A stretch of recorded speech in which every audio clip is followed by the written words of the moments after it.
toutes et à tous. Je me présente, donc Jean-François Rétif. Je représente aujourd'hui la structure du parc d'innovation Eura Énergie, qui est donc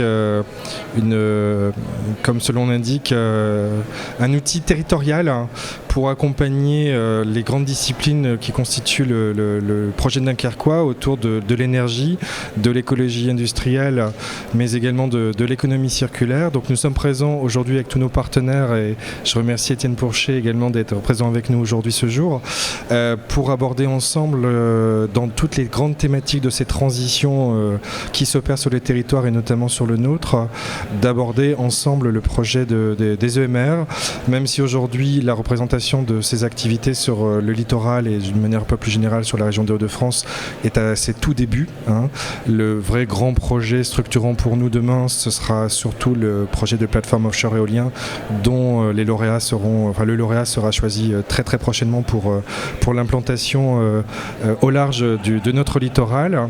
Notre projet notamment, au-delà de travailler sur les aspects innovation, recherche, développement économique, c'est également d'aborder un sujet très important autour de l'emploi et de la formation et de voir dans ces sujets quels sont les métiers qui vont tendre à disparaître, se transformer ou se créer et de faire émerger également des solutions qui permettront aux industriels d'être au rendez-vous de ces enjeux puisque point de développement, d'investissement, si derrière il n'y a pas les hommes et les femmes pour faire tourner la mécanique.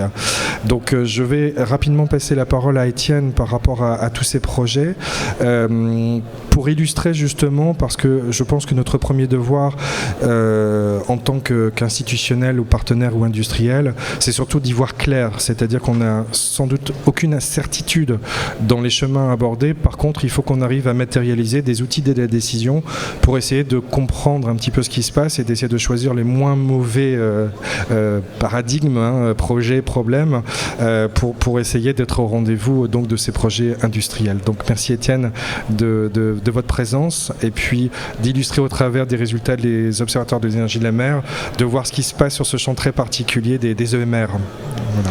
Merci de me donner l'occasion de présenter effectivement l'Observatoire des énergies de la mer. Donc je coordonne le rapport annuel. C'est un observatoire qui a été voulu par le cluster maritime français pour faire le point annuellement sur l'état de la filière des énergies marines renouvelables. Alors, comme ça a été dit à l'instant, on parle dans les énergies marines renouvelables de l'éolien en mer posé, qui est la technologie qui est mature et au stade commercial avec plusieurs milliers d'éoliennes installées, notamment dans le nord de l'Europe, même si ce n'est pas encore le cas en France, ça va arriver, et notamment à Dunkerque avec le projet dont on connaîtra le lauréat dans les jours ou les semaines qui viennent.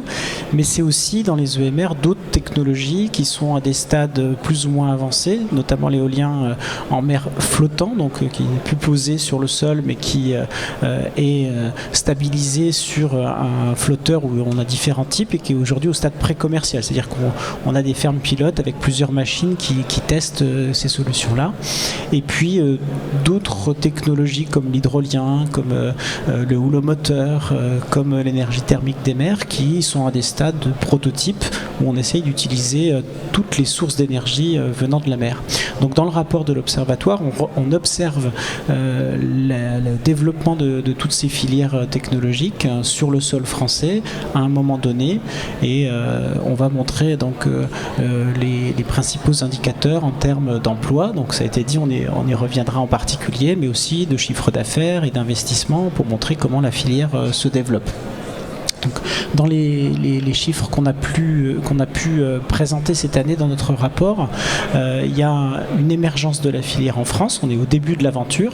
On est à peu près à 2000 emplois aujourd'hui, alors qu'il n'y a pas encore un seul parc commercial installé. Donc ça veut dire qu'il y a déjà une filière qui commence à créer des emplois et de l'activité dans l'ensemble des territoires. Et d'ailleurs, ça couvre tous les territoires littoraux, y compris, j'y reviendrai, la région des Hauts-de-France. Et puis en termes surtout de chiffre d'affaires, on a un chiffre d'affaires qui est supérieur à 500 millions d'euros sur l'année 2018, donc c'est pas négligeable. Et surtout, comme je l'ai dit, il n'y a pas de parc en France, et donc c'est surtout vers l'étranger, là où les parcs commerciaux sont développés, que les entreprises françaises se tournent. Et aujourd'hui, 86% de ces 500 millions d'euros sont générés grâce à l'export. Donc ça veut dire aussi qu'on a des entreprises qui sont compétitives et qui sont capables d'aller chercher des marchés à l'étranger. Et ça, c'est un atout aussi pour votre région, dans les Hauts-de-France, parce que ça veut dire que votre positionnement proche de la mer du Nord vous donne des atouts par rapport à d'autres pour aller capter ces marchés-là. Et puis en termes d'investissement, on a aussi un rythme d'investissement très important, avec une forte croissance même en 2018, plus 75%. C'est des investissements qui sont réalisés soit par les collectivités ou les ports, notamment dans les zones portuaires, pour accueillir les projets, parce qu'il faut des infrastructures adaptées, soit par les industriels eux-mêmes, pour des capacités de production. On a eu l'année dernière, par exemple, l'ouverture d'une usine de pales à Cherbourg, qui a embauché un certain nombre de nouveaux salariés et qui montre le déploiement de la filière. Donc voilà où on en est aujourd'hui. Et si on fait un petit zoom sur la région des Hauts-de-France, alors qui est au début de l'aventure, même si c'était une région pionnière, puisque en 2009, sur le port de Dunkerque, il y a eu une zone d'assemblage pour un parc anglais à TenneT. Et donc il y a déjà du savoir-faire, il y a déjà des salariés qui ont travaillé en matière de logistique pour un premier parc. Donc c'était la première région française finalement mobilisée sur les énergies de la mer et l'éolien en particulier. Il y a déjà des entreprises qui sont mobilisées. Elles viennent par exemple de l'oil and gas ou des travaux maritimes. Donc on a des savoir-faire, on parlait d'emploi ou de métiers tout à l'heure, qui sont en diversification et qui sont capables aujourd'hui de regarder cette nouvelle filière et d'adapter leur métier aux besoins de cette filière-là. Ce qui est important à souligner pour la région des Hauts-de-France, c'est que c'est la deuxième région française en termes de chiffre d'affaires. C'est-à-dire que les entreprises des Hauts-de-France qui sont mobilisées sur cette filière des EMR génèrent le deuxième chiffre d'affaires français. Donc il y a de l'emploi derrière, il y a de l'activité, et donc il va falloir se préparer à tout ça. Alors si le marché français n'est pas aujourd'hui encore mature, si on regarde la croissance exponentielle du marché européen, ça a mis un temps à démarrer, et puis ensuite il y a une croissance régulière et très soutenue. Donc on peut espérer qu'en France on aura la même croissance. Donc il y a un marché à l'export et à la fois un marché français qui démarre, sur lequel veulent se positionner des entreprises. Alors pour revenir à la question de l'emploi, des formations et des métiers, on a aujourd'hui dans l'éolien, puisque c'est la filière commerciale, des métiers pour fabriquer la turbine, fabriquer les pales, fabriquer le mât, fabriquer les fondations. Et donc ça, c'est des métiers qui sont, j'allais dire, classiques, mais adaptés à l'environnement maritime, adaptés aux grandes dimensions, adaptés aux poids lourds. Et donc on va retrouver des métiers de chaudronnerie, des métiers d'électricien, des métiers d'électronicien, des métiers de peintre, des métiers de soudeur, qui sont parfois des métiers en tension d'ailleurs. Donc il faut réinterroger nos filières de formation pour qu'elles soient en capacité d'apporter ces métiers-là et ces qualifications au moment donné pour les usines de fabrication. Et puis il y a toute la partie installation en mer, où là c'est des métiers plus maritimes, travaux maritimes, des marins en fait, qui vont aller installer les fondations et puis ensuite poser dessus le mât, la turbine, les pales, raccorder au réseau électrique. On va passer des câbles sous l'eau, et tous ces métiers-là, c'est des métiers qui sont déjà maritimes, mais qui s'adaptent à des installations nouvelles. Donc c'est pour ça qu'on retrouve aussi des entreprises de l'offshore, de l'oil and gas, parce que elles connaissent bien le type d'installation de plateforme de cette sorte-là, quoi. Dans les Hauts-de-France, vous avez, avec le projet autour de la plateforme d'énergie, l'intérêt c'est justement de faire se rencontrer tous ces métiers autour de l'énergie et de voir quelles sont les passerelles entre les formations et les qualifications de ces métiers-là pour répondre à la demande. Et en plus vous avez le port de Dunkerque avec un vrai savoir-faire, notamment au niveau des manutentionnaires, des dockers, des services portuaires qui seront essentiels pour la mise en œuvre de ce parc, parce que bien il y a de logistique portuaire, portuaire, et il y aura du travail localement. Et d'ailleurs, les consortiums qui, pour certains, se sont engagés à mettre une base logistique pour la construction du parc. Et puis après, il y a la partie exploitation-maintenance. C'est-à-dire qu'une fois qu'on a construit tout ça, pendant la durée de vie du parc, pendant 25 ans, 30 ans, 35 ans peut-être, on va avoir besoin de personnes qui, 24 heures sur 24, seront en capacité de faire de la maintenance prédictive, soit en capacité de faire des réparations s'il y a besoin. Et donc ça, c'est des bases. Là aussi, certains consortiums se sont engagés à les installer sur Dunkerque, qui sont de l'emploi pérenne sur une longue durée, avec des métiers. Il faut savoir aller en navire, maritimiser, et en même temps savoir aller réparer une éolienne dans des conditions maritimes. Alors, pour rebondir, merci d'avoir cité que Dunkerque était un plateau énergétique très important au niveau européen, au niveau français, et sur la région simple des Hauts-de-France, 2 territoires ont été définis comme territoire énergétique avec le Amiénois, avec cette particularité de nous d'être sur façade maritime, donc on a des développements également futurs qui peuvent être aussi intéressants. Alors le vrai enjeu, et je vois parmi nous, puisqu'on retrouve nos partenaires historiques du territoire et de la région, les vrais enjeux, vous l'avez cité, il y a ces nouveaux métiers qui arrivent, donc la fabrication, j'irais plutôt coloration BTP, des infrastructures de démarrage, les métiers d'installation de la mécanique de l'éolien, on va dire, et de l'exploitation de l'éolien. On pourra citer également, puisque un parc éolien, il a aussi une durée de vie, c'est également demain aussi l'anticipation des métiers de revalorisation, donc de revamping, c'est-à-dire comment on refabrique du neuf avec de l'ancien, mais également aussi peut-être la désinstallation complète. Donc c'est vrai que c'est une chaîne de valeur qui est très importante.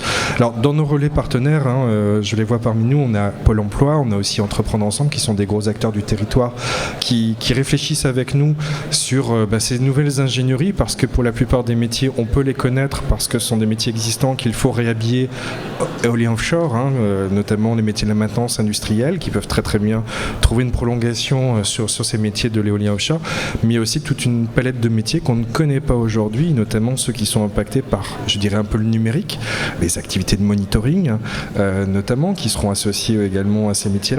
Et puis la chaîne de valeur complète auquel on ne pense pas, parce que des éoliennes qui tournent, c'est aussi des pales qui se fatiguent, pour lesquelles il va falloir réfléchir aussi à leur remplacement avant que le parc soit lui-même remplacé. Donc c'est des travaux encore d'ingénierie, recherche fondamentale appliquée, et qui peuvent également pour nous, parce que c'est un projet, c'est de le rendre aussi vertueux pédagogiquement, mobiliser des grandes écoles, l'ULCO sur le territoire, ou d'autres écoles d'ingénieurs avec qui on travaille en partenariat. C'est le retraitement par exemple des huiles, puisque qui dit mécanique tournante dit il faut graisser tout ça, donc c'est aussi ces chaînes de valeur auxquelles aujourd'hui on n'a pas forcément réfléchi en termes d'investissement, en termes de business, mais également derrière en termes d'hommes et de femmes pour faire tourner également ces mécaniques. Donc c'est vrai que pour nous les enjeux ils sont puissants, parce qu'il y a plein de nouveaux métiers qu'on connaît et qu'on sait faire, qu'il faut réhabiller, puis il y a beaucoup de métiers pour lesquels on est moins à l'aise parce que c'est pas historiquement les métiers qu'on connaît sur le territoire, et puis les métiers à venir encore, c'est-à-dire ceux pour lesquels il y a encore 2 gros points d'interrogation. D'autant plus que la problématique d'un territoire comme le nôtre, c'est que sur certains métiers, on est déjà en tension, c'est qu'on n'a pas forcément le vivier pour répondre à ces besoins, ou on a un vivier qui est un peu éloigné de ces métiers et pour lequel il faut aussi réfléchir dans les accompagnements. Puis il y a également pour nous un fort enjeu d'attractivité du territoire. Il y a aussi des compétences qu'on ne saura pas développer localement et pour lesquelles il faut également être en capacité de se battre. Donc c'est vrai qu'on est à l'aune d'une réflexion qui intègre innovation-recherche, projet d'investissement industriel, projet de faire tourner la mécanique industrielle, puis également les projets emploi et formation. Et c'est peut-être là aussi, sur ces nouvelles filières qui émergent, où on retrouve qu'aujourd'hui, il faut faire un lien complet entre le début de la chaîne de valeur jusqu'à la fin de la chaîne de valeur. C'est qu'on ne peut plus fonctionner de manière compartimentée et se dire, moi, mon champ, par exemple, ça n'est que l'emploi ou ça n'est que la formation. Aujourd'hui, il faut être en capacité de pouvoir réfléchir 360 degrés et aller dans des zones sur lesquelles on est un peu moins confort, parce que ce ne sont pas forcément les compétences qu'on a nous-mêmes chez nous. Donc un des enjeux justement du parc d'innovation Eurénergie au travers de sa fabrique des compétences, et je pense que le mot a tout son sens, cette locution a tout son sens, fabriquer des compétences, c'est aussi de penser à ces réflexions 360 degrés avec de fortes ambitions. Alors on le vit là au niveau de l'éolien offshore, les EMR, parce que c'est le thème de Synergie, mais c'est vrai que sur le territoire, on va le vivre à l'aune d'autres typologies d'énergie nouvelles, alternatives, ou de l'efficacité énergétique, c'est-à-dire comment on consomme mieux et moins, notamment sur les éléments carbone. Donc il y a pour nous vraiment un gros travail, et c'est vrai que ce qui est fait notamment par votre observatoire nous aide beaucoup justement dans ces outils de la décision, c'est de se dire déjà entre nous comment on arrive à trouver une gouvernance de dialogue, comment on augmente nos dispositifs existants en les rendant un peu plus intelligents, et puis surtout c'est comment on fait tomber certaines barrières, parce que ça veut dire aussi derrière beaucoup d'innovation, innovation pédagogique, innovation sociale, et notamment comment on travaille l'attractivité des jeunes sur ces métiers, puisqu'on sait que pour la plupart, dès qu'on met le mot industrie, on ne retrouve pas forcément les jeunes derrière, quoi. Donc c'est aussi pour nous apprendre à revaloriser certains métiers ou à bien communiquer sur des métiers qui n'existent pas encore. Et on sait que les premiers prescripteurs à l'emploi sont souvent également les parents, qui ont également leur propre schéma assez antérieur de ce qu'ils ont connu ou ce qu'ils connaissent. Donc c'est vrai que pour nous on a un gros travail, et je suis content de voir qu'aujourd'hui vous êtes mobilisés en nombre pour réfléchir et pour illustrer tout ça par rapport aux différents réseaux emploi, formation, et les institutionnels qui sont adossés notamment aux énergies. J'aimerais les citer. Alors, on travaille bien entendu dans le cadre du programme régional REF 3, donc la région qui est également présente sur ce salon. On retrouve également comme acteur Dunkerque Promotion, qui a été d'ailleurs un des moteurs de notre participation sur ce salon et qui a beaucoup contribué à ce que Synergie arrive à Dunkerque cette année. Et puis l'agence de développement local d'urbanisme, la GUR, la communauté urbaine de Dunkerque forcément, puisqu'elle est derrière tout ce projet. Et puis au-delà de ça, de manière plus globale, les académiques. Je pense notamment au rectorat, au lycée, à l'université, les grandes écoles qui commencent également à s'intéresser à ce territoire. Et nous avons la chance d'avoir prochainement deux projets d'école qui pourraient s'ouvrir sur le Dunkerquois, l'un avec l'ULCO, l'autre avec l'école des mines, puisqu'ils se rendent compte eux-mêmes que ces rendez-vous énergétiques sont également des chances pour eux de pouvoir proposer des solutions. Donc voilà, c'est un peu un nuage de points aujourd'hui qu'on évoque. Le but, c'est de créer le fil rouge dans tout ça, qui crée beaucoup de cohérence et beaucoup d'intérêt à ce que demain on se dynamise dans le bon sens, notamment pour faire qu'une réussite de ce projet industriel d'implantation de cette nouvelle filière énergétique sur le littoral dunkerquois. En tout cas, merci Étienne pour cette présentation claire, et puis je pense qu'on va être amené de toute façon à retravailler très vite ensemble pour appuyer toutes ces données, et peut-être demain vous alimenter fortement également dans vos réflexions. Écoutez, vous avez tous les atouts pour réussir, donc je vous le souhaite. Merci à vous. Merci à vous, merci à tous.